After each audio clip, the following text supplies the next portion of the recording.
Hi friends, welcome to shameeskitchen. എല്ലാവർക്കും സുഖമാണല്ലോ. ഇന്ന് നമ്മൾ തയ്യാറാക്കുന്നത് നല്ലൊരു ദോശ റെസിപ്പിയാണ്. അപ്പോൾ ഈ വീഡിയോ ഇഷ്ടമായാൽ എല്ലാവരും ഒന്ന് ലൈക്ക് ചെയ്യാനും ഷെയർ ചെയ്യാനും മറക്കരുത്. കൂടെ തന്നെ നമ്മുടെ ഈ shameeskitchen ചാനൽ ഇതുവരെയും സബ്സ്ക്രൈബ് ചെയ്യാത്തവരാണെന്നുണ്ടെങ്കിൽ പ്ലീസ് ഒന്ന് സബ്സ്ക്രൈബ് കൂടി ചെയ്തേക്കണേ. എന്നാൽ ശരി, നമുക്ക് വേഗം വീഡിയോയിലേക്ക് പോകാം. വളരെ ടേസ്റ്റി ആയിട്ടുള്ള നല്ലൊരു ദോശ റെസിപ്പിയാണ്. ഫസ്റ്റ് നമുക്ക് ഇതിന് വേണ്ടി വേണ്ടത് ഒരു അരക്കപ്പ് അളവിൽ റവയാണ്. ഇപ്പോൾ വറുത്ത റവയാണെന്നുണ്ടെങ്കിലും വറുക്കാത്ത റവയാണെന്നുണ്ടെങ്കിലും പ്രശ്നമില്ല, ഏതായാലും മതിയാവും. അത് നമുക്കൊരു മിക്സിയുടെ ജാറിലേക്ക് ചേർത്ത് കൊടുക്കാം.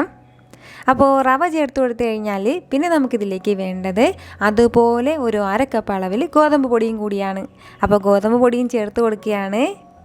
ഇത് രണ്ടുമായി കഴിഞ്ഞാൽ ഇനി നമുക്കിതിലേക്ക് വേണ്ടത് ആവശ്യത്തിനുള്ള വെള്ളം. നമുക്ക് എത്രത്തോളം വെള്ളമാണോ വേണ്ടത് അതുപോലെ ആവശ്യത്തിനുള്ള വെള്ളം ഒഴിച്ച് കൊടുത്തിട്ട് മിക്സിയുടെ ജാറിൽ നമുക്ക് നന്നായിട്ട് ഒന്ന് അരച്ചെടുക്കാം.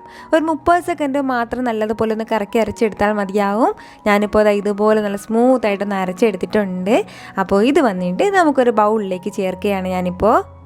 ഇത്രയും ആയിക്കഴിഞ്ഞാൽ ഇനി നമുക്കിതിലേക്ക് ബാക്കി ചേരുവകളും കൂടി ചേർത്ത് കൊടുക്കാം. ഒരു ചെറിയൊരു പീസ് അളവിൽ ഇഞ്ചി എടുത്തിട്ട് അത് ചെറുതായിട്ട് അരിഞ്ഞിട്ട് ഞാനിപ്പോൾ എടുത്തിട്ടുണ്ട്. അതുകൂടി ഇതിൻ്റെ കൂടെ ചേർക്കുകയാണ്. കൂടെ തന്നെ ഒരല്പം മാത്രം ചെറുതായിട്ട് അരിഞ്ഞെടുത്ത സവാളയും കൂടി, ഒരു 1/4 പങ്ക് മാത്രമേ ഉണ്ടാവുള്ളൂ, ആ സവാളയും ചേർക്കുകയാണ്.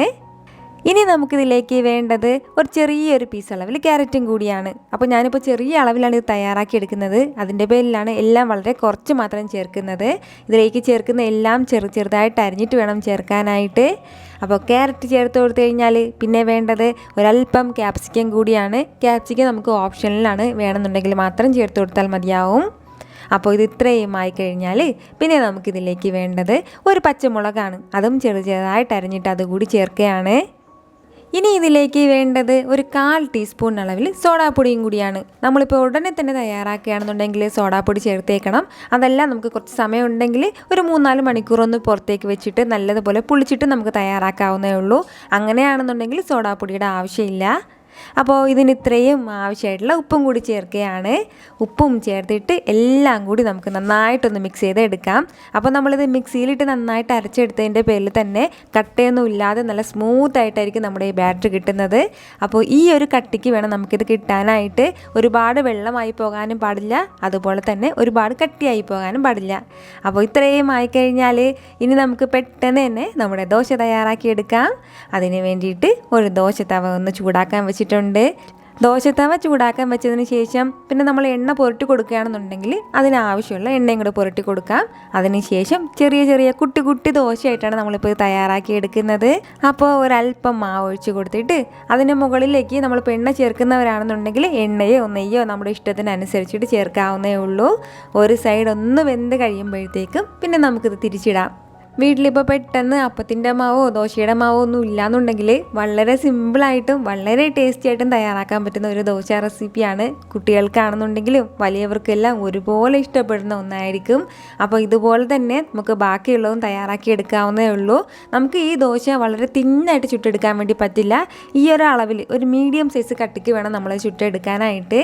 അപ്പോൾ നിങ്ങൾക്ക് കാണുമ്പോൾ തന്നെ അറിയാമല്ലോ എന്ത് മാത്രം സോഫ്റ്റ് ആയിട്ടാണ് നമ്മുടെ ദോശ കിട്ടിയിട്ടുള്ളതെന്ന്. നല്ല ഹോൾസ് ഒരുപാട് ഹോൾസൊക്കെ വീണിട്ട് വളരെ സോഫ്റ്റ് ആയിട്ടാണ് ഈ ദോശ കിട്ടിയിട്ടുള്ളത്.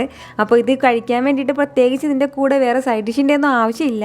എന്ത് സൈഡ് ഡിഷ് ആണെന്നുണ്ടെങ്കിലും നല്ല ബെസ്റ്റ് കോമ്പിനേഷൻ ആയിരിക്കും. ഇപ്പോൾ നമുക്ക് മുട്ടക്കറിയോ അല്ലാന്നുണ്ടെങ്കിൽ ഒരു ഉരുളക്കിഴങ്ങിൻ്റെ എന്ത് കറിയാണെന്നുണ്ടെങ്കിലും കുറച്ച് കട്ടിയായിട്ടുള്ള കറിയാണ് ഇതിൻ്റെ കൂടെ നല്ല ബെസ്റ്റ് കോമ്പിനേഷൻ ആയിട്ടുള്ളത്. അപ്പോൾ ഇതുവരെ ഇതുപോലെ ട്രൈ ചെയ്തിട്ടില്ല എന്നുണ്ടെങ്കിൽ ഉറപ്പായിട്ടൊന്ന് ട്രൈ ചെയ്ത് നോക്കണം. നിങ്ങൾക്കിത് നല്ലതുപോലെ ഇഷ്ടമാവും. ട്രൈ ചെയ്ത് നോക്കുന്നവരെല്ലാവരും എനിക്ക് ഫീഡ്ബാക്ക് മറക്കാതെ അറിയിക്കുകയും വേണം. അപ്പോൾ ഈ വീഡിയോ ഇഷ്ടമായാൽ ലൈക്ക് ചെയ്യാനും ഷെയർ ചെയ്യാനും മറക്കരുത്. വീണ്ടും നല്ലൊരു ഉഷാർ വീഡിയോ ആയിട്ട് ഞാൻ വരുന്നതായിരിക്കും. അതുവരേക്കും എല്ലാവരും ഹാപ്പി ആയിട്ടിരിക്കുക, സന്തോഷമായിട്ടിരിക്കുക, എല്ലാവരും സേഫ് ആയിട്ടിരിക്കണം. Take care friends.